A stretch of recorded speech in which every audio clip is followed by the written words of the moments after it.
Hello students, how are you? I hope you all are fine. Today's worksheet is worksheet number 52 for class 10 subject English, and this worksheet is based on a chapter The Making of a Scientist.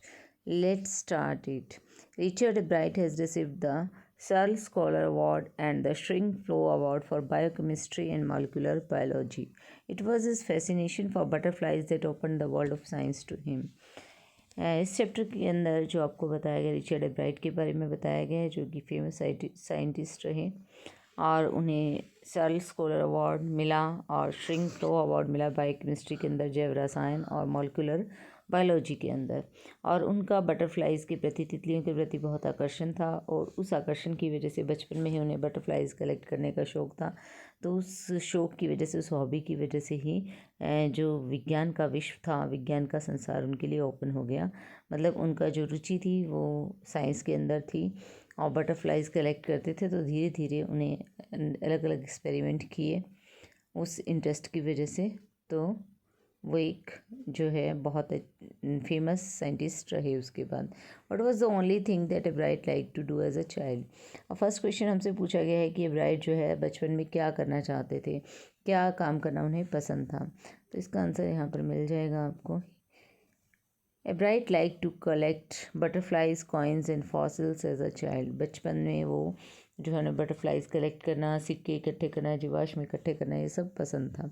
Second question आता है, what was his mother's contribution to keep his butterfly research going. उसकी butterfly के ऊपर जो research था उसको चालू रखने के लिए, जारी रखने के लिए उसकी माँ का क्या योगदान था। तो आंसर रहेगा Bright's mother helped him, took him. Bright's mother took him, यहाँ पर टुक होगा तो you can write took here, ये किया आएगा। Bright's mother took him on trips, उसे ट्रिप्स पर ले जाती थी ब्राइट की mother. And bought him telescopes, microscopes, cameras and mounting material etcetera. और ये सब चीज़ें लाइक दूरदर्शी, सूक्ष्मदर्शी, कैमरा और माउंटेन मटेरियल, ऐसा सा मटेरियल उसे ख़रीद कर देती थी, क्योंकि उनकी ब्राइट की जो इंटरेस्ट था वो इन्हीं का चीज़ों के अंदर था।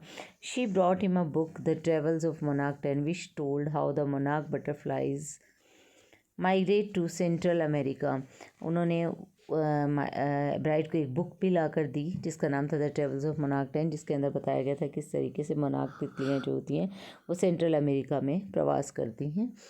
This book open the world of science to Bright. और इस किताब ने जो विज्ञान का विश्व था वो ओपन कर दिया ब्राइट के लिए।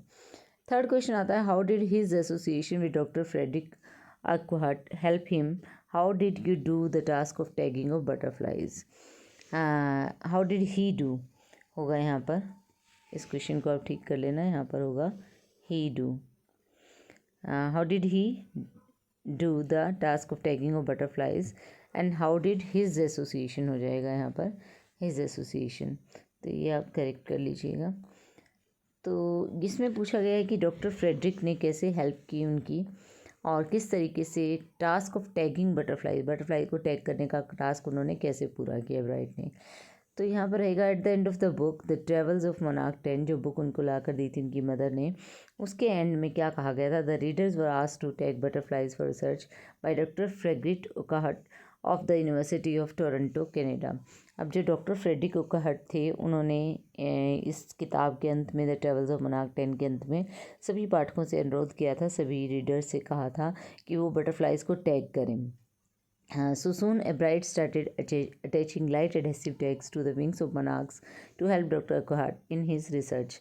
और इसीलिए ब्राइट ने जो है एडहेसिव टैग्स, मतलब थोड़ा सा ग्लू वाले टैग यानी कि जो चिपक जाएँ, वो बटरफ्लाइज, मोनार्क बटरफ्लाइज की विंग्स पर चिपकाने शुरू कर दिए, उनको छोड़ देते थे।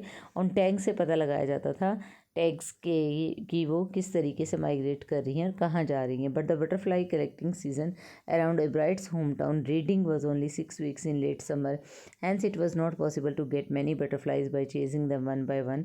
therefore the next step for a bride was to raise a flock of butterflies। अब जो है उन्होंने टैग करना तो शुरू किया, लेकिन जो बटरफ्लाई कलेक्टिंग सीज़न था वो सिर्फ 6 हफ्ते का ही था। जो उनका घर था जहाँ पर, जिस होम टाउन के अंदर, रीडिंग नाम था उसका, उस होम टाउन का, वहाँ पर सिर्फ 6 वीक का ही समय था जब मोनार्क बटरफ्लाइज उन्हें वो कलेक्ट कर सकते थे। तो ज़्यादा वो कलेक्ट नहीं कर पाए थे और इतना मुश्किल था कि एक एक बटरफ्लाई को चेज़ करना। इसलिए उन्होंने अगला स्टेप ये उठाया कि उन्होंने खुद ही बटरफ्लाइज को जो है रेज़ करना शुरू किया। He would catch a female monarch and take her eggs, then he would raise them in the basement throughout their life cycle from egg to caterpillar to pupa to adult butterfly, then he would take the butterfly wings and let them go. अब उन्होंने पकड़ने की बजाय वो क्या करते थे, किसी मोनार्क बटरफ्लाई, फीमेल मोनार्क को पकड़ते थे, उसके एग्स को लेकर उन्हें रेज करते थे अपनी बेसमेंट, घर के बेसमेंट में, और उनका पूरा लाइफ साइकिल तक एग से वो कैटरपिलर में चेंज होता था, कैटरपिलर से प्यूपा में, जब तक वो पूरी तरह से परिपक्व बटरफ्लाई में नहीं बदल जाती थी। तब फिर बटरफ्लाई में बदलने के बाद उसको वो टैग करते थे, उसकी बटरफ्लाई के उसके पंखों पर वो टैग लगाते थे और उसको जाने देते थे। Doctor Urquhart gave him different ideas होगा यहाँ पर, हैव नहीं होगा ये, तो इसको आप करेक्ट कर लीजिएगा। यहाँ पर आएगा gave him different ideas and suggestions for his experiments. Doctor इस तरीके से उन्होंने डॉक्टर अर्कहार्ट का जो सजेशन था वो फॉलो किया, और डॉक्टर अर्कहार्ट ने उन्हें बहुत सारे और विचार और सजेशंस भी दिए आगे के एक्सपेरिमेंट्स के लिए। नेक्स्ट क्वेश्चन आपका आता है क्वेश्चन नंबर 4, जो कि आपको दिया गया है। Given below is a graph NCERT book that shows some data from Richard's initial research on butterflies as a child. Try to interpret it, write an analytical paragraph in about 60 to 70 words.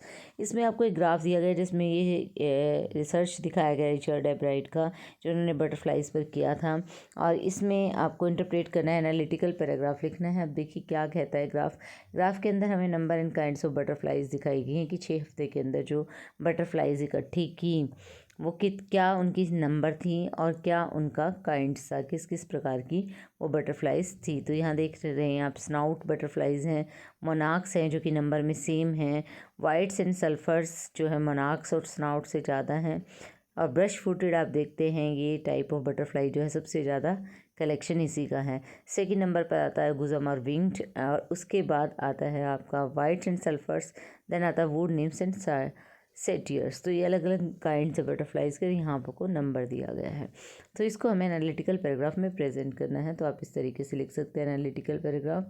Mainly हमें data को ही represent करना होता है, इसमें हम अपनी thinking नहीं डाल सकते हैं, ना ही अपनी ओपिनियन डाल सकते हैं। तो जो डाटा हमें दिया गया है उसे ही प्रेजेंट करना होता है एनालिटिकल पैराग्राफ में। This graph represents the number and kinds of butterflies collected by Richard एब्राइट in 6 weeks, कि 6 हफ्ते के अंदर रिचर्ड एब्राइट ने जो भी बटरफ्लाइज इकट्ठे की उनकी संख्या क्या थी, वो प्रकार कौन सा था, उस चीज़ को रिप्रेजेंट करता है graph. The graph displays that the brush footed comes at the top in number in Bright's collection, while in Gossamer winged comes at the second top position in number. अब ग्राफ हमें दिखाता है कि जो brush footed butterflies हैं वो सबसे ऊपर की पोजीशन पर आती हैं जितनी भी एब्राइट ने कलेक्शन की, जबकि गुजमर विंग जो है वो दूसरे नंबर पर आती हैं। The collection of monarch and snout butterflies is lowest in number, और ग्राफ दिखाता है कि जो सबसे कम संख्या के अंदर कलेक्ट की गई वो थी मोनार्क और snout butterflies. The number of wood nymphs and satyr butterflies is higher than monarchs while lower than whites and sulphurs. अब देखिए जो निम्स और सार्टियर बटरफ्लाइज थी वो हालांकि मोनार्क्स से तो संख्या में ज़्यादा इकट्ठी की गई, लेकिन उनकी संख्या वाइट्स और सल्फर्स से कम थी। तो यही हमें ग्राफ प्रेजेंट करता है। I hope you understood the worksheet. Thank you. Stay safe.